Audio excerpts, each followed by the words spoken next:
ആരും അടയ്ക്കാതെ തുറക്കുകയും ആരും തുറക്കാതെ അടയ്ക്കുകയും ചെയ്യുന്ന ദാവീദിൻ്റെ താക്കോലുള്ളവനായിരിക്കുന്നു നമ്മുടെ കർത്താവിൻ്റെ പരിശുദ്ധ നാമം വാഴ്ത്തപ്പെടുമാറാകട്ടെ. നമുക്ക് ഇന്നത്തെ ചിന്തയ്ക്ക് വേണ്ടി 1-2 വാക്യങ്ങൾ വായിക്കാം. ആരംഭത്തിൽ സങ്കീർത്തനം 85:6 നമ്മൾ വായിക്കുന്ന ഒരു വാക്യം ആരെങ്കിലും ഒരാളൊന്ന് പ്രാരംഭമായിട്ട് വായിക്കണം.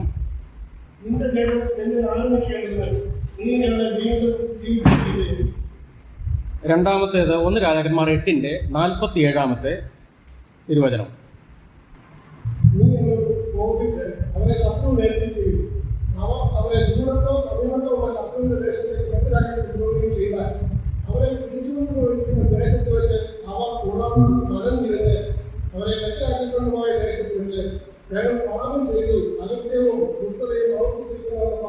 മതി. നമ്മൾ അതൊരു വലിയ 2-3-4 വാക്യങ്ങൾ ഒന്നിച്ച് ഒരു കോംപ്ലക്സ് സെന്റൻസ് ആയിട്ടാണ് കിടക്കുന്നത്. നമ്മൾ 47 വാക്യം മാത്രം വായിച്ചാൽ അവിടെയുള്ള 3 പ്രയോഗങ്ങൾ നമ്മൾ പ്രത്യേകം ശ്രദ്ധിക്കേണ്ടതാണ്. അതായത് ശലോമോന്റെ ആ പ്രാർത്ഥനയിൽ പറയുന്നത്, മറ്റൊരു രാജ്യത്ത് ചെന്നതിന് ശേഷം നിന്റെ ജനം മനം തിരിഞ്ഞ് ഉണർന്ന് പാപം ചെയ്തത് ഏറ്റു പറയുന്നു എങ്കിൽ. ഈ 3 കാര്യങ്ങളാണ് അവിടെ പറഞ്ഞിരിക്കുന്നത്. ഇവിടെ നമ്മൾ പ്രത്യേകം ശ്രദ്ധിക്കേണ്ട ഒരു കാര്യം, ഇസ്രയേല് അവരുടെ സ്വദേശത്ത് വെച്ച് തന്നെ ഉണർവോടുകൂടെ ദൈവത്തിൻ്റെ പദ്ധതിക്ക് അവർ ആമേൻ പറഞ്ഞ് ജീവിക്കേണ്ടവരായിരുന്നു.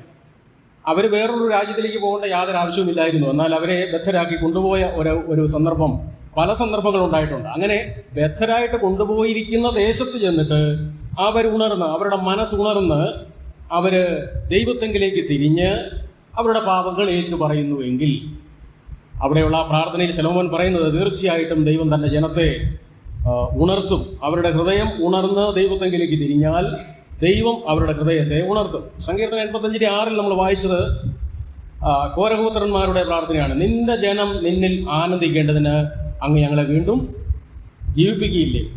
അപ്പോൾ വീണ്ടും ജീവിപ്പിക്കുവാൻ വേണ്ടിയുള്ള പ്രാർത്ഥനയാണ് ഈ സങ്കീർത്തനക്കാരൻ, അതുപോലെ പല വിശുദ്ധ തിരുവെഴുത്തുകളുടെ എഴുത്തുകാരും പ്രാർത്ഥനയിലൂടെ പറഞ്ഞിരിക്കുന്നു. ഈ ഉണർവിനോടനുബന്ധിച്ച് നമ്മുടെ തീരുമാനങ്ങൾ എടുക്കലും അതുപോലെ ആ തീരുമാനങ്ങൾ നടപ്പിലാക്കുന്നതിനോടും കൂടെ ബന്ധപ്പെട്ടാണ് ഇന്നത്തെ ഈ ക്ലാസ്സിൽ ഞാൻ എംഫസൈസ് ചെയ്ത് പറയാനായിട്ട് ആഗ്രഹിക്കുന്നത്. എന്താണ് ഉണർവ് എന്നുള്ള ചോദ്യം എല്ലാവരും ചോദിക്കാറുണ്ട്. വളരെ ലളിതമായിട്ടുള്ളായിരിക്കുന്ന ഒരു വ്യാഖ്യാനം അല്ലെങ്കിൽ ഒരു ഡെഫിനിഷൻ നമ്മൾ കൊടുക്കേണ്ടി വന്നാൽ, വചനത്തിൻ്റെ ശബ്ദം കേട്ട് സ്വന്തം ഇഷ്ടത്തെ അതിതാഴ്മയോടെ ദൈവേഷ്ടത്തിന് വിട്ടുകൊടുക്കുക. വളരെ ലളിതമായ ഒരു വ്യാഖ്യാനമാണ്. ദൈവത്തിൻ്റെ ശബ്ദം ഞാൻ കേട്ട് എൻ്റെ സ്വയത്തെ ദൈവസന്നിധിയിൽ താഴ്ത്തി താഴ്മയോടുകൂടെ ദൈവത്തിൻ്റെ ഹിതത്തിന് ഞാൻ എന്നെ ഏൽപ്പിച്ചു കൊടുക്കുക, എന്നെ വിട്ടുകൊടുക്കുക. അങ്ങനെ ചെയ്യുന്നതാണ് വാസ്തവത്തിൽ ഉണർവിൻ്റെ ആരംഭം. It is giving up one's will to do to God in deep humility. ഒരു വ്യക്തി, ഒരു ദൈവ പൈതൽ തന്നെ ദൈവഹിതത്തിന് ഏൽപ്പിച്ചു കൊടുക്കുക. വാസ്തവത്തിൽ അതാണ് ഈ തീരുമാനമെടുക്കൽ അല്ലെങ്കിൽ ഡിസിഷൻ മേക്കിംഗ് എന്നൊക്കെ ലളിതമായിട്ട് നമ്മൾ പറയുന്നത്. ദൈവത്തിൻ്റെ ഇഷ്ടമുള്ള ഇന്ന കാര്യങ്ങൾ ഞാൻ ചെയ്തോളാം എന്ന് ഉള്ള ഒരു തീരുമാനം നമ്മൾ ഓരോരുത്തരും ചെയ്യുകയാണ്, നമ്മൾ ഓരോരുത്തരും എടുക്കുകയാണ്. അപ്പോൾ എപ്പോഴാണ് ഉണർവ് നമുക്ക് പ്രതീക്ഷിക്കാൻ കഴിയുന്നത്? എൻ്റെ വ്യക്തിപരമായ ജീവിതത്തിൽ, നമ്മുടെ ഓരോരുത്തരുടെയും ജീവിതത്തിൽ എപ്പോഴാണ് ഉണർവ് പ്രതീക്ഷിക്കാവുന്നത്? 85:6 വാക്യം നമ്മൾ വായിച്ചു, നിന്റെ ജനം നിന്നിൽ ആനന്ദിക്കേണ്ടതിന് അങ്ങ് ഞങ്ങളെ വീണ്ടും ജീവിപ്പിക്കില്ലയോ. ഒരു പ്രാർത്ഥനയാണത്. അപ്പോൾ ദൈവം എന്നെ ഉണർത്തണമെങ്കിൽ, എന്നെ വീണ്ടും ജീവിപ്പിക്കണമെങ്കിൽ എൻ്റെ ഹൃദയത്തിൽ നിന്നും എനിക്കൊരു ആഗ്രഹം ഉണ്ടായിരിക്കണം. നമ്മൾ എത്രയോ ബൈബിൾ ക്ലാസ്സുകൾ അറ്റൻഡ് ചെയ്യുന്നവരാണ്, എത്രയോ പ്രാവശ്യം നമ്മൾ വ്യക്തിപരമായ ദൈവവചനം വായിക്കുകയും ധ്യാനിക്കുകയും പഠിക്കുകയും ചെയ്യുന്നവരാണ്. എന്നാൽ ഇതെല്ലാം നമ്മൾ ചെയ്യുമ്പോൾ നമ്മുടെ ഹൃദയത്തിൽ നിന്നൊരാഗ്രഹം ഉണ്ടായിരിക്കണം, ദൈവമേ, ഈ പഠനം കൊണ്ട്, ഈ ധ്യാനം കൊണ്ട്, ഈ വചന കേൾവി കൊണ്ട് കർത്താവേ, അങ്ങ് എന്നെ കുറച്ചും കൂടെ ജീവിപ്പിക്കണം, എന്നെ കുറച്ചും കൂടെ മെച്ചമാക്കണം, എന്നെ അനുഗ്രഹത്തിൻ്റെ ചാനലാക്കണം എന്ന് ആത്മാർത്ഥമായിട്ട് നമ്മൾ ആഗ്രഹിക്കുന്നുണ്ടെങ്കിൽ ദൈവം തീർച്ചയായിട്ടും നമ്മളെ ഉണർത്തും എന്നുള്ള കാര്യത്തിൽ ഒരു സംശയവും വേണ്ട. അപ്പം ഉണർത്തും എന്നുള്ള ഒരു ബോധ്യം അല്ലെങ്കിൽ വിശ്വാസം നമ്മുടെ ജീവിതത്തിൽ ഉണ്ടായിരിക്കണം, നമ്മുടെ ഹൃദയത്തിൽ ഉണ്ടായിരിക്കണം. 71-ാം സങ്കീർത്തനത്തിൻ്റെ 20-ാമത്തെ തിരുവചനം, 71-ാം സങ്കീർത്തനം 20-ാമത്തെ വാക്യത്തിൽ അവിടെ സങ്കീർത്തനക്കാരൻ പറയുന്നു, വിശ്വാസത്തോടുകൂടെ നീ ഞങ്ങളെ വീണ്ടും ജീവിപ്പിക്കും. ദൈവമേ, അങ്ങ് ഞങ്ങളെ വീണ്ടും ജീവിപ്പിക്കും. അതൊരു വിശ്വാസ പ്രഖ്യാപനമാണ്. സങ്കീർത്തനക്കാരന്റെ വിശ്വാസം അനേറ്റു പറയുകയാണ്. അപ്പോൾ ഉണർവിനായിട്ട് പ്രാർത്ഥിക്കുമ്പം തീർച്ചയായിട്ടും നമ്മുടെ ജീവിതത്തിൽ ഉണർവുണ്ടാകും. നമ്മൾ ഏത് പ്രോഗ്രാമിന് പോയി അറ്റൻഡ് ചെയ്യുമ്പോഴും നമ്മുടെ ഹൃദയത്തിലുള്ള പ്രാർത്ഥന, കർത്താവേ, ഇന്നത്തെ ഈ പ്രോഗ്രാമിലൂടെ എൻ്റെ ജീവിതത്തിന് എന്തെങ്കിലും ഒരു വ്യത്യാസം, ഒരു വ്യതിയാനം ഉണ്ടായിരിക്കണം. നമ്മളത് ആഗ്രഹിക്കുന്നെങ്കിൽ ദൈവം തീർച്ചയായിട്ടും നമ്മെ സഹായിക്കുമെന്നുള്ള കാര്യത്തിൽ യാതൊരു സംശയവുമില്ല. പ്രാർത്ഥന എന്നുള്ളത് നമുക്കറിയാം, അത് കേവലം വാക്കോ അല്ലെങ്കിൽ സാഹിത്യമോ അല്ലെങ്കിൽ ട്യൂണോ ഒന്നുമല്ല, ഹൃദയത്തിൻ്റെ ആഗ്രഹമാണ്. നമുക്ക് അറിയാവുന്ന രീതിയിൽ നിശബ്ദമായിട്ട് ദൈവസന്നിധിയിൽ കഴിക്കുന്ന അപേക്ഷ. ഹബക്കൂക്ക് 3:2 തിരുവചനത്തിൽ ആ പ്രവാചകൻ ഹബക്കൂക്ക് 3:2 വിഭ്രമരാഗത്തിലാണ് ഹബക്കൂക്കിന്റെ ആ പ്രാർത്ഥന രേഖപ്പെടുത്തിയിരിക്കുന്നത്. വിഭ്രമരാഗം അവിടെ പറഞ്ഞിരിക്കുന്നത് 2-ാം വാക്യം. ഹബക്കൂക്ക് 3:2 യഹോവേ, ഞാൻ നിന്റെ കേൾവി കേട്ടു ഭയപ്പെട്ടു പോയി. യഹോവേ, ആണ്ടുകൾ കഴിയും മുമ്പേ അങ്ങയുടെ പ്രവൃത്തിയെ ജീവിപ്പിക്കണമേ. അത് വിഭ്രമരാഗത്തിലുള്ള ഒരു പ്രാർത്ഥനയാണ് ഹബക്കൂക്കിന്റെ. അവിടെ പറയുന്നത് നിന്റെ പ്രവൃത്തിയെ ജീവിപ്പിക്കണമേ. ഓ ലോർഡ്, റിവൈവ് ദൈ വർക്ക്. അങ്ങയുടെ പ്രവൃത്തിയെ ജീവിപ്പിക്കണമേ. അതുപോലെ തന്നെ അങ്ങയുടെ കേൾവി കേട്ട് ഞാൻ ഭയപ്പെട്ടു പോയി. I have heard the report concerning you and I am afraid. ഞാൻ ഈ ഭാഗങ്ങളൊക്കെ വായിക്കുമ്പോൾ ഈ ഹബക്കൂക്ക് പ്രവാചകനൊക്കെ ദൈവം ചെയ്യാൻ പോകുന്ന കാര്യങ്ങളെക്കുറിച്ച് തനിക്ക് റെവലേഷൻ കിട്ടിയപ്പോൾ, വെളിപ്പാട് കിട്ടിയപ്പോൾ ശരിക്കും താൻ പരിഭ്രമിച്ചു പോയി. ദൈവം ഇടപെടുന്ന കാര്യങ്ങളും ദൈവത്തിൻ്റെ പദ്ധതികളും ഒക്കെ താൻ ധ്യാനിച്ചു കഴിഞ്ഞപ്പോൾ താൻ വാസ്തവത്തിൽ ആ വിഭ്രമരാഗത്തിലാണ് ആ പ്രാർത്ഥന ദൈവസന്നിധിയിൽ അർപ്പിക്കുന്നത്. ദൈവം നമ്മളെ രക്ഷിച്ചു, ദൈവത്തിന് നമ്മളെക്കുറിച്ചൊരു പ്രത്യേക പദ്ധതിയുണ്ട്, ദൈവസഭയെക്കുറിച്ചുള്ള ദൈവത്തിൻ്റെ വലിയ കാര്യപരിപാടി, സ്വർഗത്തിലെ സകല ആത്മീക അനുഗ്രഹങ്ങളാലും ക്രിസ്തുയേശുവിൽ നമ്മളെ അനുഗ്രഹിച്ചിരിക്കുന്നു. ഇതൊക്കെ നമ്മൾ പഠിക്കുകയും ധ്യാനിക്കുകയും ചെയ്യുമ്പോൾ നമ്മൾ വാസ്തവത്തിൽ എന്തുമാത്രം അനുഗ്രഹിക്കപ്പെട്ടവരാണ് എന്നുള്ള ചിന്തയാണ് നമ്മുടെ ഹൃദയത്തിൽ വരുന്നത്. അപ്പോൾ ഈ നിലയിൽ ദൈവം നമ്മളെ ഉണർത്തും. ഈ ഉണർത്തുന്നതിൽ ദൈവത്തിൻ്റെ ആത്മാവിന് അതിശക്തമായിരിക്കുന്ന ഒരു പങ്കുണ്ട് എന്നുള്ളത് നമുക്കറിയാം. റോമാലേഖനം 8-ാം അധ്യായം നിങ്ങൾ വായിച്ചാൽ ദൈവത്തിൻ്റെ പരിശുദ്ധാത്മാവിന് ഒരുപാട് പേരുകൾ കൊടുത്തിട്ടുണ്ട്. അതിലൊരു പേരാണ് ജീവന്റെ ആത്മാവ്. ജീവന്റെ ആത്മാവ്. അപ്പോൾ ജീവന്റെ ആത്മാവിനാൽ ദൈവം നമ്മെ ഉണർത്തും, ദൈവം നമ്മെ സഹായിക്കും. പുതിയ നിയമ കാലഘട്ടങ്ങളിൽ ദൈവസഭയിലുള്ള എല്ലാവർക്കും ദൈവത്തിൻ്റെ ആത്മാവുണ്ട്. രക്ഷിക്കപ്പെടുന്ന അതേ നിമിഷം ദൈവം തൻ്റെ ആത്മാവിനാൽ നമ്മളെ എന്ത് ചെയ്യുന്നു? മുദ്രയിടുന്നു. അപ്പോൾ ദൈവത്തിൻ്റെ ആത്മാവിനെ എനിക്ക് മുദ്രയായി, എനിക്ക് അച്ചാരമായി, എൻ്റെ അഭിഷേകമായി, എൻ്റെ ആശ്വാസപ്രദനായി ദൈവം എൻ്റെ ഹൃദയത്തിൽ നൽകിയിരിക്കുകയാണ്. നമ്മുടെ എല്ലാവരുടെയും ഹൃദയത്തിൽ ദൈവത്തിൻ്റെ ആത്മാവ് വാസം ചെയ്യുന്നു. അങ്ങനെയുള്ള ദൈവത്തിൻ്റെ ആത്മാവിനാൽ നമ്മൾ ഉണർത്തപ്പെടണം, ജീവിപ്പിക്കപ്പെടണം. റോമാലേഖനം 8-ാം അധ്യായത്തിലെ ഒരു വളരെ പ്രസക്തമായ 2 ചോദ്യങ്ങളുണ്ട്. ഒന്ന്, ദൈവത്തിൻ്റെ ആത്മാവ് ആദ്യദാനമായി നിങ്ങൾക്ക് ലഭിച്ചല്ലോ, ദൈവത്തിന് സ്തോത്രം. രണ്ടാമത്തെ കാര്യം, ഈ ദൈവത്തിൻ്റെ ആത്മാവിനെ നിങ്ങൾക്ക് ലഭിച്ചു, നിങ്ങളൊന്നും ചെയ്യാതെ രക്ഷിക്കപ്പെട്ടപ്പോൾ രക്ഷദാനമായിരിക്കുന്ന പോലെ ദൈവത്തിൻ്റെ ആത്മാവിനെയും ദാനമായിട്ട് ദൈവം എനിക്ക് നൽകിയിരിക്കുക. എന്നാൽ ചോദ്യം, ദൈവത്തിൻ്റെ പരിശുദ്ധാത്മാവിനെ എന്നെ കിട്ടുന്നുണ്ടോ? അത് വളരെ പ്രധാനപ്പെട്ട ഒരു ചോദ്യമാണ്. എൻ്റെ ചിന്ത, എൻ്റെ പ്രവൃത്തി, എൻ്റെ ഉദ്ദേശം, എൻ്റെ ലക്ഷ്യം, എൻ്റെ ആഗ്രഹങ്ങൾ, ജീവിതത്തിൻ്റെ എല്ലാ മേഖലകളിലും ദൈവത്തിൻ്റെ പരിശുദ്ധാത്മാവിന് എന്നെ നിയന്ത്രിക്കുവാൻ കിട്ടുന്നുണ്ടോ? അതോ ഞാൻ എൻ്റെ സ്വയത്തിന് വിധേയപ്പെട്ട് പോവുകയാണോ? പുതിയ നിയമത്തിൽ യോഹന്നാൻ 20:22 ഒരു സംഭവം നമ്മൾ വായിക്കുന്നുണ്ട്. നമ്മുടെ കർത്താവ് ഊതി പരിശുദ്ധാത്മാവിനെ കൈക്കൊള്ളുവിൻ എന്ന് ശിഷ്യന്മാരോട് പറഞ്ഞു. ഇതൊക്കെ ഉപദേശപരമായിട്ടുള്ള പഠനം പഠിക്കേണ്ടതാണ്. എന്നാൽ അതിലേക്ക് നമ്മൾ ഇപ്പോൾ പ്രവേശിക്കുന്നില്ല. അതിനകത്തൊരു ചിന്ത പങ്കുവയ്ക്കാനുള്ളത്, അതായത് പരിശുദ്ധാത്മാവിനെ കൈക്കൊള്ളുവിൻ എന്ന് പറഞ്ഞു. മുമ്പുള്ളതിലും അധികമുള്ള ആത്മസഹായവും ആത്മാവിൻ്റെ ശക്തിയും ശിഷ്യഗണത്തിന് കർത്താവ് ലഭ്യമാക്കുന്ന ഒരു രംഗമാണിത്. ഇതിനെ യോഹന്നാന്റെ സുവിശേഷം 7-ാം അധ്യായത്തിലെ 38-39 വാക്യങ്ങളുമായിട്ട് നമ്മളൊന്ന് കമ്പയർ ചെയ്ത് പഠിക്കുന്നത് നല്ലതാണ്. യോഹന്നാൻ 7:38-39 വാക്യങ്ങൾ. അതായത് അവിടെ കർത്താവ് പറയുന്നുണ്ടല്ലോ, വിശ്വസിക്കുന്നവന്റെ ഉള്ളിൽ നിന്ന് ജീവജലത്തിന്റെ നദികൾ ഒഴുകും. ഇത് തന്നിൽ വിശ്വസിക്കുന്നവർക്ക് ലഭിക്കുവാനിരുന്ന പരിശുദ്ധാത്മാവിനെ കുറിച്ചാണ് കർത്താവ് പറഞ്ഞത് എന്ന് അവിടെ പ്രത്യേകം പറഞ്ഞിട്ടുണ്ട്. അപ്പോൾ കർത്താവ് തേജസ്കരിക്കപ്പെട്ടില്ലായികയാൽ ആത്മാവ് അന്ന് വരെയും വന്നിട്ടില്ലായിരുന്നു എന്നും അവിടെ രേഖപ്പെടുത്തിയിട്ടുണ്ട്. അപ്പോൾ കർത്താവ് ഊതി ദൈവത്തിൻ്റെ ആത്മാവിനെ അവർക്ക് നൽകി, ദൈവാത്മാവിൻ്റെ പ്രത്യേകമായിരിക്കുന്ന സഹായവും ശക്തിയും അവർക്ക് അവൈലബിൾ ആക്കി. അപ്പോൾ ഇത് കർത്താവ് ചെയ്തത് 2 പ്രധാനപ്പെട്ട കാര്യങ്ങളാണ് അതിനകത്ത് നമുക്ക് ചിന്തിക്കാനായിട്ടുള്ളത്. ഒന്ന്, ഭാവി ശുശ്രൂഷയിൽ ആത്മാവിൻ്റെ സഹായം അവർക്ക് ഉറപ്പ് നൽകുകയാണ്. പെന്തിക്കോസ്ത് നാൾ വന്നിട്ടില്ല, അത് വരാൻ പോവുകയാണ്. എന്നാൽ അതിനു മുമ്പും കർത്താവ് ദൈവാത്മാവിൻ്റെ സഹായം അവർക്ക് ലഭ്യമാക്കിയിരുന്നു. രണ്ടാമത്തെ കാര്യം, അവരുടെ ഇപ്പോഴത്തെ അവസ്ഥയിൽ ആത്മസാന്നിധ്യത്തിൻ്റെ ആ വലിയ അനുഭവം കർത്താവ് അവർക്ക് അരുളി. അവർ വളരെ ഭയത്തിലാണ്, അവർ വളരെ ഭീതിയിലാണ്. അതായത് ഉയർപ്പിൻ്റെ ദൃക്സാക്ഷികൾ എന്ന പട്ടാളക്കാർ മാത്രമാണ്. പട്ടാളക്കാർ കാവൽ നിന്നു, അവരാണ് കർത്താവ് മുദ്ര പൊട്ടിച്ച് ഉയർത്തു നിൽക്കുന്നതിൻ്റെ ഒക്കെ സാക്ഷികളായിട്ട് ഒരർത്ഥത്തിൽ അവരായിരുന്നു. എന്നാൽ ആ പട്ടാളക്കാർ സാക്ഷ്യം പറയുകയില്ല. സാക്ഷ്യം പറയേണ്ടത് ശിഷ്യന്മാരാണ്. അതുകൊണ്ട് അവർക്ക് ആ സാക്ഷി പറയുവാൻ അതിശക്തമായിരിക്കുന്ന ആത്മശക്തി, ആത്മാവിൻ്റെ ബലം ആവശ്യമായിരുന്നു. കർത്താവ് അത് അവർക്ക് നൽകി. We must submit ourselves and our all souls to the quickening and sanctifying influence of the blessed Holy Spirit. അനുഗ്രഹിക്കപ്പെട്ടതായിരിക്കുന്ന ദൈവാത്മാവിൻ്റെ ജീവിപ്പിക്കുന്ന, അല്ലെങ്കിൽ നമ്മെ ശക്തീകരിക്കുന്ന, നമ്മെ നടത്തുന്ന, നമ്മെ നിയന്ത്രിക്കുന്ന ദൈവാത്മാവിൻ്റെ പ്രവർത്തനത്തിന് കർത്താവെ ഞാൻ എന്നെ ഏൽപ്പിക്കുന്നു എന്ന ഓരോ വിശ്വാസികളും പറയേണ്ടതും പ്രാർത്ഥിക്കേണ്ടതുമാണ്. ദൈവാത്മാവ് നമ്മുടെ ഹൃദയങ്ങളിലുണ്ട്, എന്നാൽ ദൈവത്തിൻ്റെ ആത്മാവിൻ്റെ നിയന്ത്രണം നമുക്ക് വളരെ ആവശ്യമാണ്. ഏത് മേഖലയിലും നമുക്കത് ആവശ്യമാണ്. എന്താണ് ഉണർവിൻ്റെ തടസ്സം? അത് വളരെ ചുരുക്കമായിട്ട് നമുക്ക് ചിന്തിക്കാനായിട്ട് സാധിക്കുന്ന ഒരു കാര്യമാണ്. അതായത് യെശയ്യാ 57:15 നമുക്ക് പലർക്കും ബൈഹാർട്ട് അറിയാവുന്ന ഒരു വാക്യം. യെശയ്യാ 57:15 നമ്മൾ വായിക്കുന്നു, താഴ്മയുള്ളവന്റെ മനസ്സിനും മനസ്സാവുമുള്ളവരുടെ ഹൃദയത്തിനും ചൈതന്യം വരുത്തുവാൻ മനസ്സാവും മനോവനിയും ഉള്ളവരോട് കൂടെയും ഞാൻ വസിക്കുന്നു. ദൈവത്തിൻ്റെ ഒരു പ്രഖ്യാപനമാണ്. ദൈവം പറയുകയാണ്, ഞാൻ ആരുടെ കൂടെ വസിക്കാനാണ് ആഗ്രഹിക്കുന്നത്. ദൈവം ദൈവജനത്തിൻ്റെ കൂടെ വസിക്കുന്നുണ്ട്.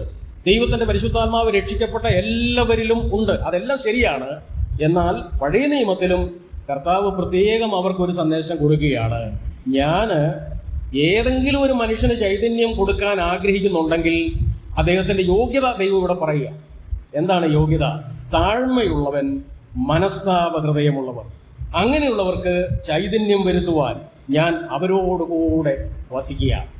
ഇത് വളരെ അനുഗ്രഹിക്കപ്പെട്ട ഒരു കാര്യമാണ്. നമുക്ക് വളരെ ആനന്ദവും സന്തോഷവും ധൈര്യവും തരുന്നൊരു കാര്യമാണ്.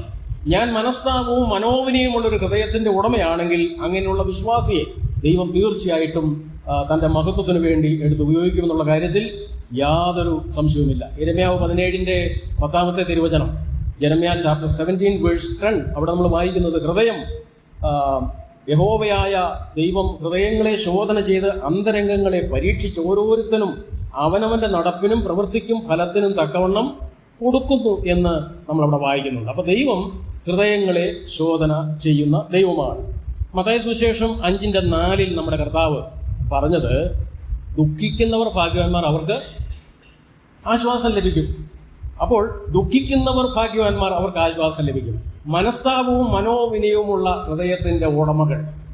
നമ്മൾ എന്തുമാത്രം അറിവുള്ളവരാണ്, എന്തുമാത്രം എക്സ്പീരിയൻസ് ഉള്ളവരാണ്, എന്തുമാത്രം പ്രവർത്തനങ്ങൾ ചെയ്യുന്ന ആളാണ്, ലോകം മുഴുവനും പ്രവർത്തിക്കുന്ന ആളായിരിക്കാം. ഇതൊന്നും ദൈവസന്നിധിയിൽ ദൈവത്തിന് വലിയ വിഷയമുള്ള കാര്യമൊന്നുമല്ല. എന്നാൽ അങ്ങനെ ഏതെങ്കിലും പ്രവർത്തനങ്ങൾ, അല്ലെങ്കിൽ ചെറുതോ വലുതോ ആയ പ്രവർത്തനങ്ങൾ ചെയ്യുന്ന നാം നമ്മുടെ ഹൃദയങ്ങളെ ദൈവം പരിശോധിക്കുമ്പോൾ ആ ഹൃദയം എങ്ങനെയിരിക്കുന്നു? ഒരു ചരിത്ര സംഭവം നിങ്ങളുടെ ശ്രദ്ധയിലേക്ക് ഞാൻ കൊണ്ടുവരാൻ ആഗ്രഹിക്കുക. 1 രാജാക്കന്മാർ 21:29 വാക്യം. 1 രാജാക്കന്മാർ 21 അധ്യായത്തിൽ ആഹാബ് രാജാവിൻ്റെ ഭാര്യയെക്കുറിച്ചൊക്കെ ഉള്ളായിരിക്കുന്ന ചരിത്രങ്ങൾ നമുക്ക് അറിയാം.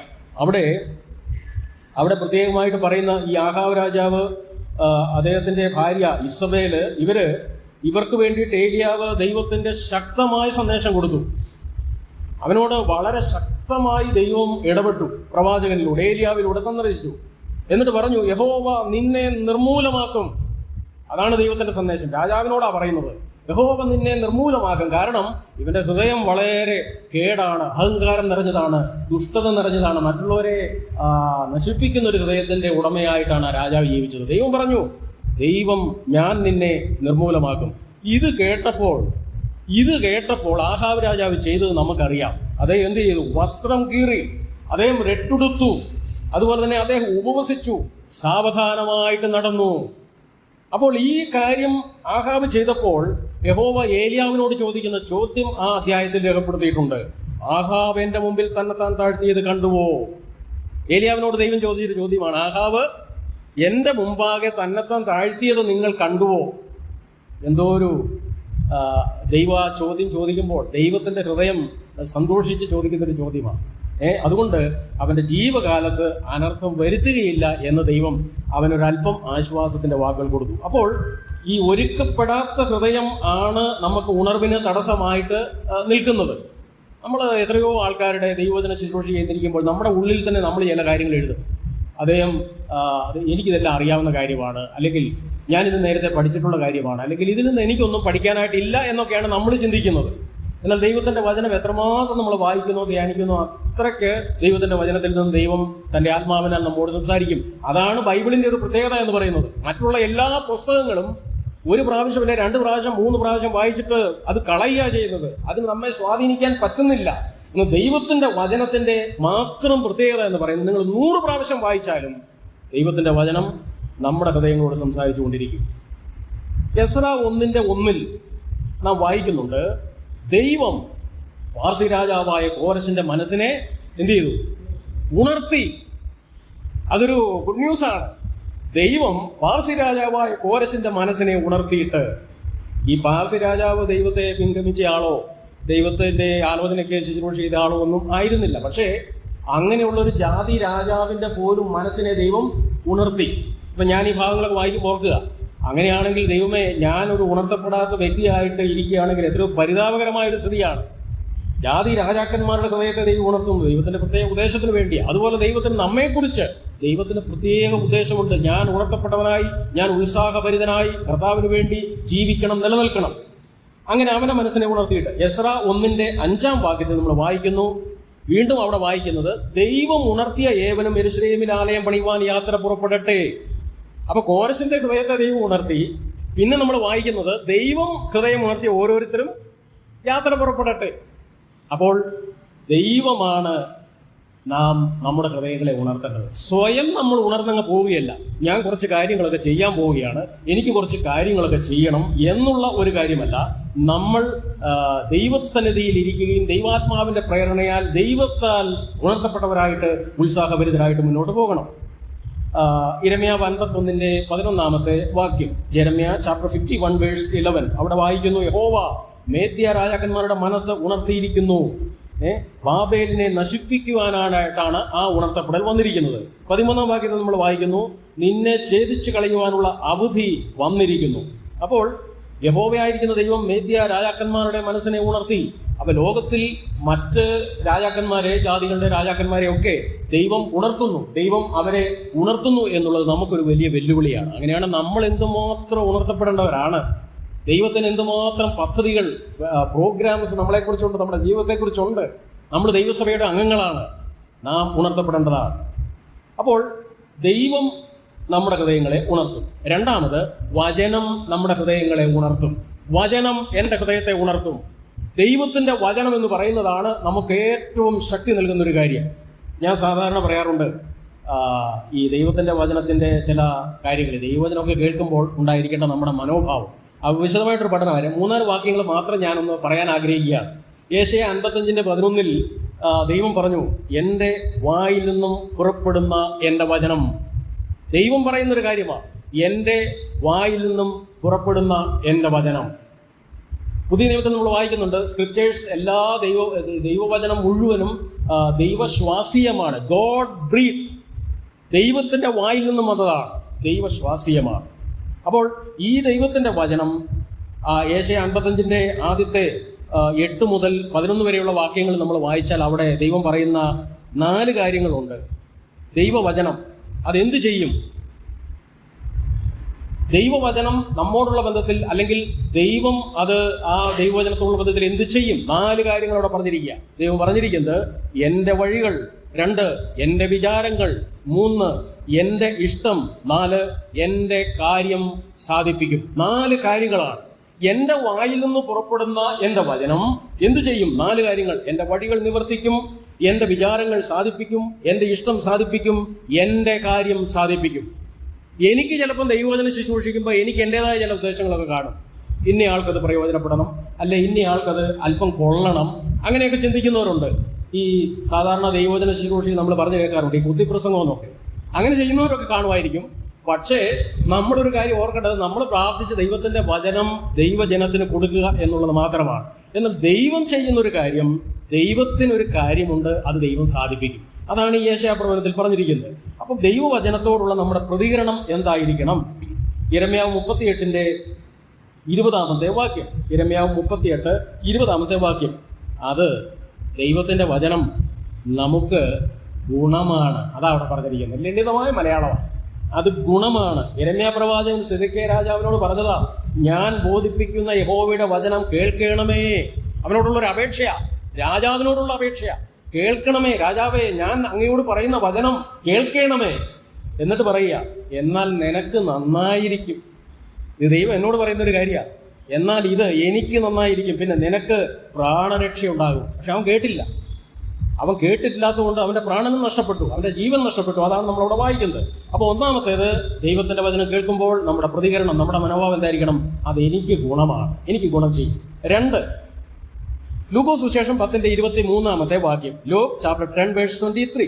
യേശു ശിഷ്യന്മാരോട്, നിങ്ങൾ കേൾക്കുന്നതിനെ കേൾപ്പാൻ ഇച്ഛിച്ചിട്ടും കേട്ടില്ല, കേൾക്കുന്നവർ ഭാഗ്യവാന്മാർ. കേൾക്കുന്നവർ ഭാഗ്യവാന്മാർ. അപ്പോൾ വാസ്തവത്തിൽ ദൈവവചനം കേൾക്കുന്ന ആ ഒരു അവസ്ഥ എന്ന് പറയുന്നത് ഒരു ഭാഗ്യാവസ്ഥയാണ്, ഒരു ഭാഗ്യമാണ്. 2, മൂന്നാമത്തെ വേറൊരു കാര്യം നാം അവിടെ വായിക്കുന്നുണ്ട്. യെശയ്യാ 55:3 വാക്യത്തിൽ, നിങ്ങൾക്ക് ജീവൻ ഉണ്ടാകേണ്ടതിന് ദൈവവചനം കേട്ടുകൊള്ളുക. അതാണ് യെശയ്യാ പ്രവചനത്തിൽ ദൈവം പറയുന്നത്, നിങ്ങൾക്ക് ജീവൻ ഉണ്ടാകേണ്ടതിന് കേട്ടുകൊള്ളുക. 4-ാമത്തെ കാര്യം, ഏറ്റവും ഒടുവിൽ, ഇങ്ങനെ ഒരുപാട് ഗുണങ്ങളുണ്ട് ദൈവവചനത്തിന്. 119 സങ്കീർത്തനം ഒറ്റ ഇരിപ്പിൽ വായിച്ചാൽ മതി. എത്ര ഗുണങ്ങളാണ്, 100 കണക്കിന് അനുഗ്രഹങ്ങളാണ് ദൈവവചനത്തിനായിട്ട് 119 സങ്കീർത്തനത്തിൽ ദൈവാത്മാവ് നമുക്ക് രേഖപ്പെടുത്തി തന്നിരിക്കുന്നത്. അപ്പോൾ ഈ അനുഗ്രഹകരമായ ദൈവവചനം കേൾക്കുമ്പോൾ നമ്മൾ എന്തായിരിക്കണം നമ്മുടെ പ്രതികരണം? പഴയ നിയമത്തിലെ പ്രവാചക പുസ്തകങ്ങളിൽ പലപ്പോഴും പറയുന്നുണ്ട്, നിങ്ങൾ ശ്രദ്ധിക്കുക. പിന്നെ പറയുന്നുണ്ട്, നിങ്ങൾ ചെവിക്കൊള്ളുക. കർത്താവ് ഈ ലോകത്തിൽ വന്നപ്പോൾ സംസാരിച്ചപ്പോൾ പലപ്പോഴും പറഞ്ഞു, ചെവി ഉള്ളവൻ കേൾക്കട്ടെ എന്ന് പറഞ്ഞാൽ, ചെവിക്കൊള്ളുക എന്ന് പറഞ്ഞു കഴിഞ്ഞാൽ God always expects A response. ഒരു പ്രതികരണം ദൈവം നമ്മിൽ നിന്ന് പ്രതീക്ഷിക്കുന്നുണ്ട്. എന്തെങ്കിലും പ്രതികരണം, ദൈവവചനത്തിന് ഒരു പ്രതികരണം കേൾക്കണം. എന്നാൽ ഈ ദൈവവചനം, അനുഗ്രഹകരമായി ദൈവവചനം കേൾക്കുമ്പോൾ യിരെമ്യാവ് 11:5 യിരെമ്യാവിന്റെ പ്രവചനമായിരിക്കണം, യിരെമ്യാവിന്റെ പ്രതികരണമായിരിക്കണം നമ്മുടെയും പ്രതികരണം. യിരെമ്യാവ് എന്താ ചെയ്തത്? യിരെമ്യാവ് 11:5 ദൈവവചനം വന്നപ്പോൾ, ദൈവത്തിന്റെ കാര്യപരിപാടികൾ യിരെമ്യാവിനെ കേൾപ്പിച്ചപ്പോൾ യിരെമ്യാവ് പറഞ്ഞു, ആമേൻ യഹോവയായ കർത്താവേ, ആമേൻ യഹോവയായ കർത്താവേ, കർത്താവേ അങ്ങനെ തന്നെ ആകട്ടെ, ആമേൻ. അപ്പൊ ദൈവവചനത്തിന് ആമേൻ പറയണം. അപ്പോൾ വചന കേൾവിക്കായും വചന പോഷണത്തിനായും ആമേൻ യിരെമ്യാവ് പറഞ്ഞു. ദൈവമേ, അങ്ങയുടെ വചനം ഞാൻ കേട്ടുകൊള്ളാം, അങ്ങയുടെ വചനം ഞാൻ മറ്റുള്ളവരോട് പറഞ്ഞുകൊള്ളാം. ഈ 2 കാര്യവുമാണ് യിരെമ്യാവ് ആമേൻ എന്ന് പറഞ്ഞതിൽ അവിടെ ദൈവം മുമ്പാകെ സമ്മതിച്ചത്. നമ്മളൊക്കെ പ്രാർത്ഥിക്കുമ്പോൾ എത്രയോ പേരാണ് ആമേൻ പോലും പറയാതെ, ഒന്നും പറയാതെ, ആമേൻ പോലും പറയാതിരിക്കുന്നത്. ഒരാൾ സ്തോത്രം ചെയ്യുമ്പോൾ, പ്രാർത്ഥിക്കുമ്പോൾ ആമേൻ പറയുന്നത് ദൈവം വളരെ ശ്രദ്ധിക്കുന്നുണ്ട്. കർത്താവേ, ആ വ്യക്തി അങ്ങയെ മഹത്വപ്പെടുത്തിയത്, അങ്ങയുടെ സ്നേഹത്തെക്കുറിച്ച് വർണ്ണിച്ചതിന് ഞാനും ആമേൻ പറയുന്നു. അതൊരു ഉത്സാഹത്തിൻ്റെയും ഹൃദയത്തിൽ നിന്നുള്ള ഉണർവിൻ്റെയും കർത്താവിനോടുള്ള സമർപ്പണത്തിൻ്റെയും ഒരു ലക്ഷണമാണ്. അപ്പോൾ ഉണർവ് എന്നുള്ളത് ദൈവം അവരെ ഉണർത്തി. രണ്ടാമത് നമ്മൾ ചിന്തിച്ചത് ദൈവവചനം അവരെ ഉണർത്തി. മൂന്നാമത് 2 പത്രോസ് 3:2 വാക്യത്തിൽ നമ്മൾ വായിക്കുന്നത്, 2 Peter chapter 3:2, ഈ ലേഖനം 2 പത്രോസ്ലീഹ എഴുതുക, ഈ ലേഖനം 2 ഞാൻ നിങ്ങളെ ഓർമ്മപ്പെടുത്തി നിങ്ങളുടെ പരമാർത്ഥ മനസ്സ് ഉണർത്തുന്നു. നിങ്ങളുടെ പരമാർത്ഥ മനസ്സ് ഉണർത്തുന്നു. അപ്പോൾ പരമാർത്ഥ മനസ്സുള്ളവരെയാണ് ദൈവം ഉണർത്തുന്നത്.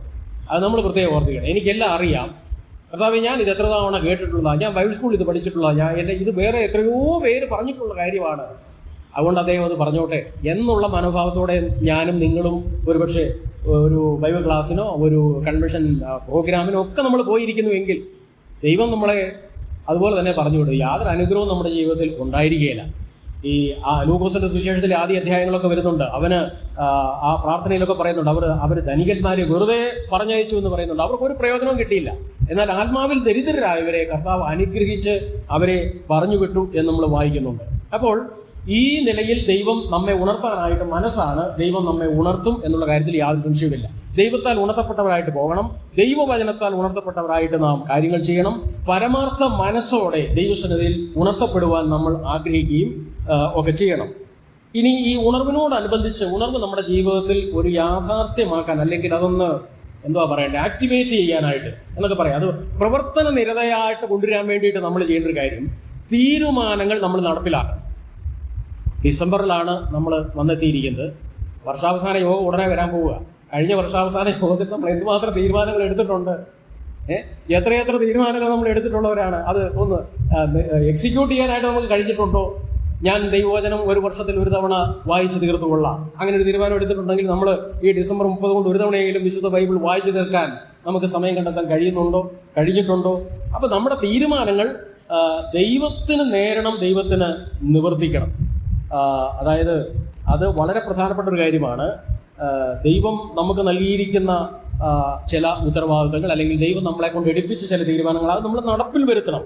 പണ്ടത്തെ തീരുമാനങ്ങളൊക്കെ നമ്മൾ ഓർക്കണം. അത് നിവൃത്തിയാക്കാത്തത് ഓർത്ത് ദൈവസന്നിധിയിൽ ലജ്ജിച്ച് തല താഴ്ത്തണം. ഉദാഹരണം, എസ്ര 8:22. എസ്ര 8:22 ചരിത്രത്തിലെ ഒരു സംഭവമാണ്. എസ്ര അഹവ ആറ്റിനരികെ ഉപവാസം പ്രഖ്യാപിച്ചു, ഒരു ഉപവാസം.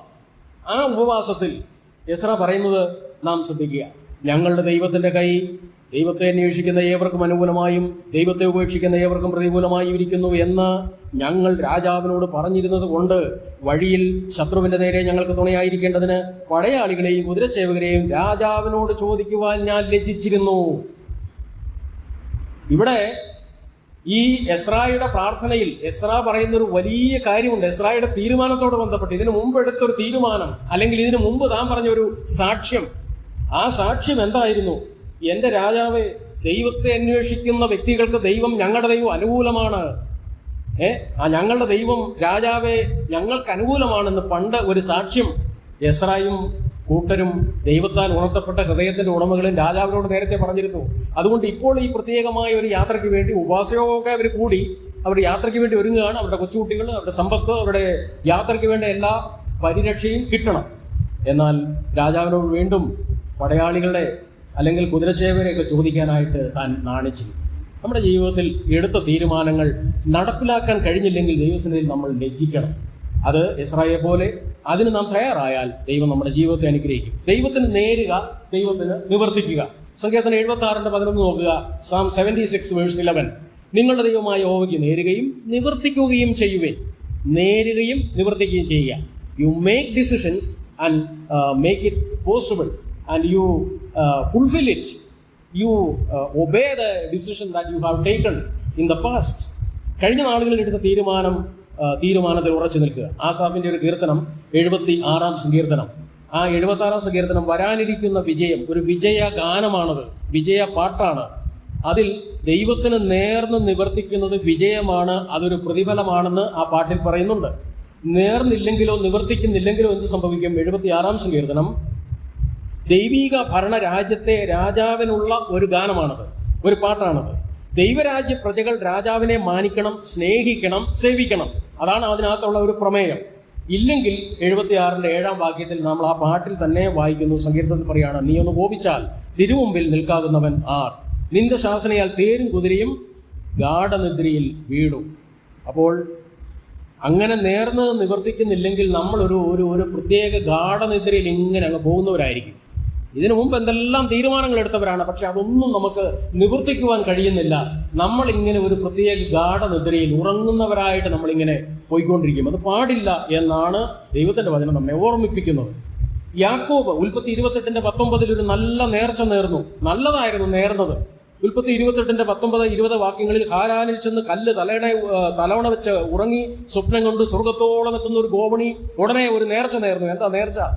ദൈവം കൂടെ ഇരുന്നാൽ, എല്ലാം തന്നാൽ, സൗഖ്യവും ആഹാരവും ഒക്കെ തന്നാൽ, ഞാൻ തൂണായി നിർത്തിയ കല്ല് ദൈവത്തിന്റെ ആലയമായിരിക്കും. നല്ല ഒരു തീരുമാനം, നല്ലൊരു നേർച്ചയാണ്. പക്ഷേ ഉൽപ്പത്തി 33-20 വാക്യത്തിൽ നമ്മൾ വായിക്കുന്നു, ബേഥേലിൽ പണിയുമെന്ന പറഞ്ഞത്, പക്ഷേ സുക്കോത്തിൽ പോയി അത് പണിയുവാനിടയായി. താൻ പറഞ്ഞതിന് നേരെ വിരുദ്ധമായിട്ടുള്ള കാര്യം സംഭവിച്ചു. തൻ്റെ പേരും കൂടെ ചേർത്ത് യാഗപീഠത്തിന് ഒരു പേരും അങ്ങോട്ട് ഇട്ടു. എനിക്ക് ഒരല്പം പേരൊക്കെ വേണം, അതുകൊണ്ട് ആ പേരും കൂടെ ചേർത്തം കേട്ടു. അപ്പൊ തെറ്റായ സ്ഥലത്ത് തെറ്റായ ലക്ഷ്യത്തിൽ അദ്ദേഹം എത്തിച്ചേർന്നു. ഉൽപ്പത്തി 28:20 നേർച്ച മറന്നു കളഞ്ഞു. മറന്ന കാലയളവിൽ സംഭവിച്ച എന്താ? വളരെ ദുഃഖകരമായ സംഭവങ്ങൾ. നിങ്ങൾ പിന്നീട് വായിച്ചാൽ അതറിയാം. ദൈവത്തെ മറന്ന്, ദൈവത്തോട് നേർച്ച നേർന്നത് മറന്ന്, ദൈവസന്നിധിയിലെടുത്ത തീരുമാനങ്ങൾ മറന്ന് നമ്മൾ ജീവിക്കുമ്പോൾ നമ്മുടെ ജീവിതം ഏറ്റവും ദുഃഖകരമായിരിക്കും. അത് യാക്കോബിന്റെ ജീവിതം നമ്മെ പഠിപ്പിക്കുന്നു. ഉൽപ്പത്തി 35:1 ദൈവം വീണ്ടും പറഞ്ഞു, നീ പുറപ്പെട്ട് ബേഥേലിലേക്ക് ചെന്ന് പാർക്കുക, അവിടെ ഒരു യാഗപീഠം ഉണ്ടാക്കുക. ദൈവം അവന് വീണ്ടും ഒരു ഒരു രണ്ടാമത്തെ വിളി കൊടുക്കുകയാണ്. ദൈവത്തിന്റെ കരുണയാണത്. നമ്മൾ അല്പം തെറ്റി പോകുമ്പോൾ, ഞാനൊരല്പം പുറകോട്ടൊക്കെ പോകുമ്പോൾ ദൈവം എന്ത് ചെയ്യും? വീണ്ടും നമ്മളെ വിളിക്കും. ദൈവം നമ്മളെ വീണ്ടും വിളിക്കും. അത് ദൈവത്തിന്റെ മഹാകരുണയാണ്. അങ്ങനെ 28:20 നേർച്ച കഴിഞ്ഞ് 20 വർഷം കഴിഞ്ഞാണ് യാക്കോബ് വീണ്ടും ഈ ദൈവത്തിന്റെ പ്രത്യക്ഷതയിലും ദൈവത്തിന്റെ മടക്ക യാത്രയ്ക്ക് വേണ്ടിയുള്ള വിളിയും യാക്കോബ് കേൾക്കുന്നത്. പഴയ തീരുമാനമോ പുതിയ തീരുമാനമോ ഏതാണെങ്കിലും നമ്മളത് നിവർത്തിക്കണം.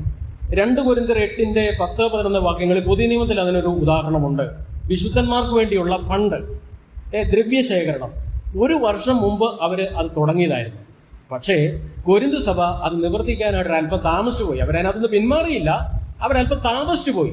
അതിനെക്കുറിച്ച് പൗലോസ് പറയുകയാണ്, ഇപ്പോൾ പ്രവൃത്തി അനുഷ്ഠിക്കുവാൻ പൗലോസ് സഭയ്ക്ക് ബുദ്ധിയുപദേശം കൊടുക്കുകയാണ് ചെയ്യുന്നത്.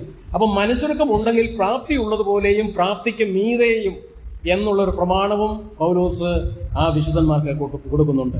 അപ്പോൾ നമ്മുടെ തീരുമാനങ്ങൾ കേൾക്കുന്ന ദൈവം എങ്ങനെയുള്ള ദൈവമാണ് എന്ന് ഉൽപ്പത്തി 28:15 വാക്യത്തിന്റെ 2ാമത്തെ ഭാഗത്ത് രേഖപ്പെടുത്തിയിട്ടുണ്ട്. Genesis chapter 28 second part of verse 15. അവിടെ പറഞ്ഞിരിക്കുന്നത്, ഞാൻ നിന്നെ കൈവിടാതെ അരുളി ചെയ്തത് നിവർത്തിക്കുക തന്നെ ചെയ്യും.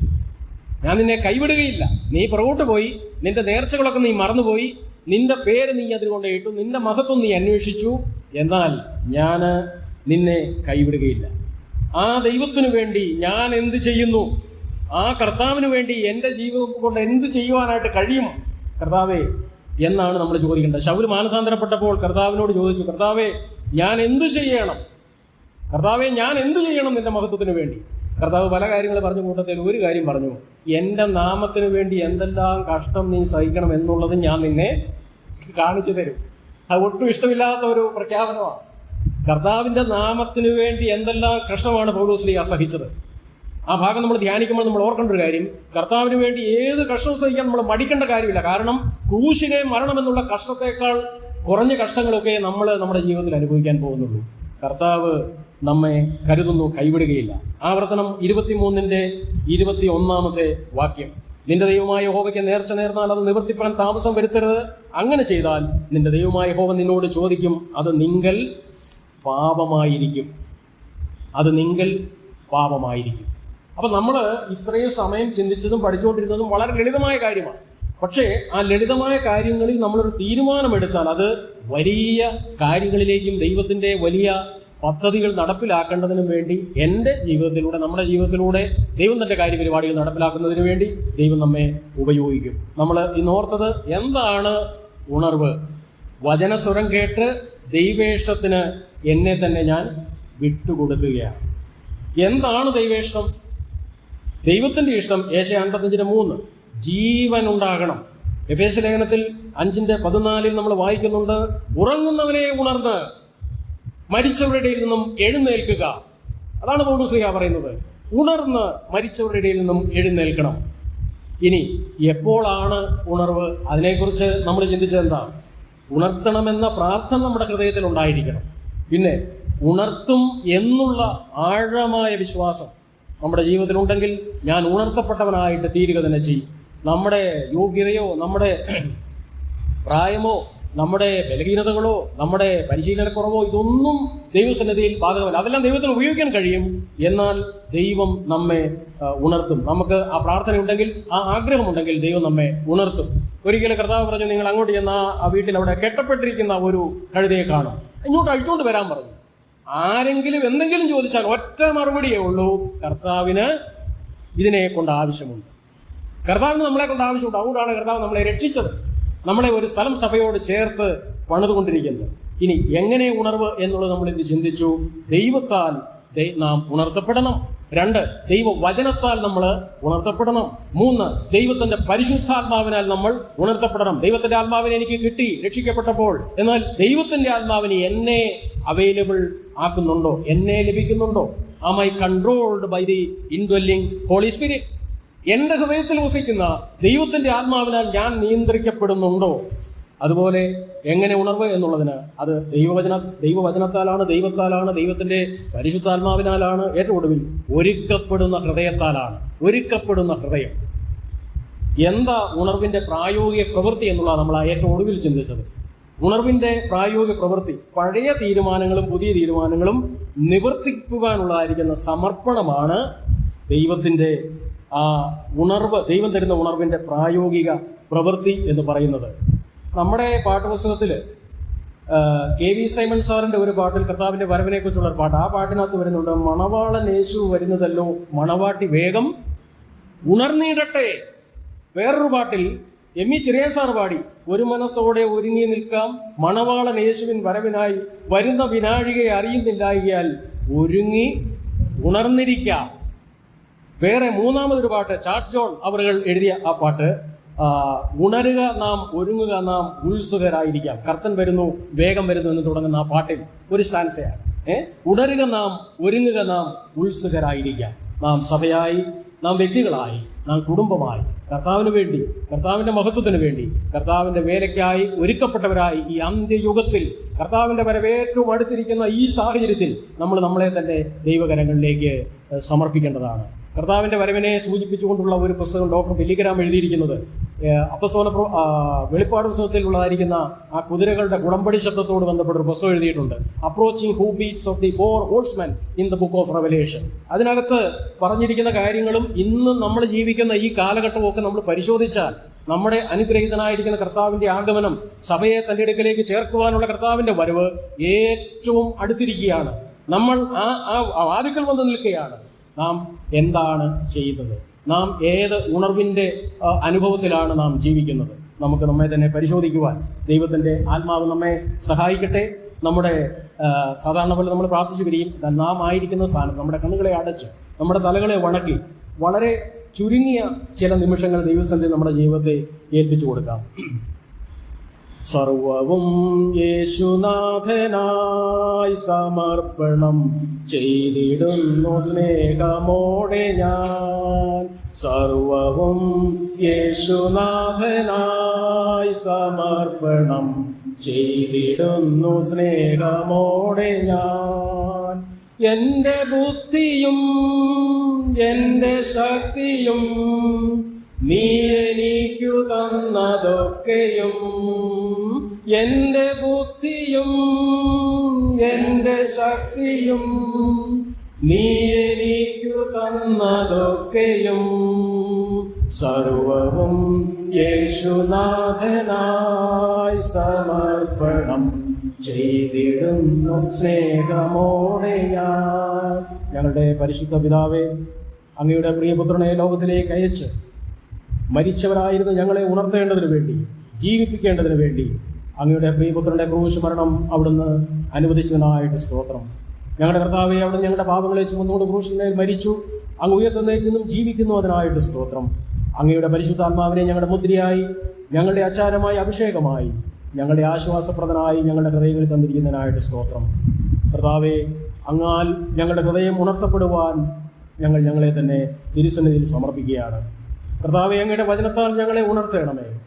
ഞങ്ങൾ തന്നെ ഏതെങ്കിലും പരിശ്രമങ്ങൾ ചെയ്തല്ല, അങ്ങയുടെ വചനത്താൽ, അങ്ങയുടെ പരിശുദ്ധാത്മാവിനാൽ ഞങ്ങളുടെ ഓരോരുത്തരുടെയും ഹൃദയങ്ങളെ സ്പർശിക്കുകയും ഉണർത്തുകയും ഞങ്ങളെ അവിടുത്തെ മഹത്വത്തിന് വേണ്ടി ഉപയോഗിക്കുകയും ചെയ്യണമേ. ഉപയോഗയോഗ്യമാക്കി തീർക്കണമേ, മാനപാത്രങ്ങളാക്കി നിലനിർത്തണമേ എന്ന് ഞങ്ങൾ അവിടുത്തോട് പ്രാർത്ഥിക്കുന്നു. കർത്താവെ, ഞങ്ങളുടെ ജീവിതത്തിലെ തീരുമാനങ്ങൾ നടപ്പിലാക്കുവാൻ ഞങ്ങളെ സഹായിക്കണമേ. അവിടുന്ന് ഉണർവിൻ്റെ കർത്താവായിരിക്കാൻ സ്തോത്രം. അവിടുന്ന് ഞങ്ങളെ ബലപ്പെടുത്തുന്ന കർത്താവായിരിക്കാൻ സ്തോത്രം. ആലോചന പറഞ്ഞു തരുന്ന നല്ല കർത്താവായിരിക്കാൻ സ്തോത്രം. കർത്താവെ, ഉറങ്ങാതെ ഉണർന്നിരിക്കേണ്ട ഈ അന്ത്യയുഗത്തിൽ ഞങ്ങൾ കർത്താവെ ഉണർന്ന് മരിച്ചവരുടെ നിന്നും എഴുന്നേറ്റ് കർത്താവിനെ മഹത്വപ്പെടുത്തുവാൻ, കർത്താവ് ഞങ്ങളുടെ മേൽ ശോഭിക്കുന്നത് കാണുവാൻ ഞങ്ങളുടെ ജീവിതത്തെ സമർപ്പിക്കുന്നു. ഞങ്ങളുടെ ഹൃദയങ്ങളിൽ ഏതെങ്കിലും തീരുമാനങ്ങൾ എടുക്കണമെങ്കിൽ അതെടുക്കുവാൻ അവിടുത്തെ ആത്മാവിൻ്റെ പ്രേരണയാൽ ഞങ്ങളെ സഹായിക്കണമേ. തീരുമാനങ്ങൾ എടുത്തത് നിവർത്തിക്കപ്പെടുമ്പോൾ അവിടുന്ന് ഞങ്ങളെ അനുഗ്രഹിക്കുമെന്നുള്ള വിലയേറിയ വാഗ്ദത്തത്തിനായിട്ട് ഞങ്ങൾ അവിടുത്തെ തിരുനാമത്തിന് സ്തോത്രം ചെയ്യുന്നു. ഞങ്ങൾ അങ്ങേ മഹത്വപ്പെടുത്തുന്നു. ഞങ്ങൾക്ക് തന്ന ഈ അനുഗ്രഹിക്കപ്പെട്ട നിമിഷങ്ങൾക്കായിട്ട് സ്തോത്രം. അവിടുത്തെ വചനം സ്വർഗ്ഗത്തിലെന്നേക്കും സ്ഥിരമായിരിക്കാൻ സ്തോത്രം. കർത്താവേ, അവിടുത്തെ കരുണയ്ക്കും കൃപയ്ക്കും ദയയ്ക്കും ഞങ്ങളുടെ ആശ്വാസത്തിനും വേണ്ടി തിരുവചന പഠനം ഞങ്ങൾക്ക് മുഖാന്തരമാക്കി തീർക്കണം എന്ന് പിന്നെയും പ്രാർത്ഥിക്കുന്നു. ഞങ്ങളുടെ പ്രാർത്ഥന കേട്ടതിനായിട്ട് സ്തോത്രം. യേശുക്രിസ്തുവിന്റെ വിലയേറിയ നാമത്തിൽ തന്നെ ആമേൻ.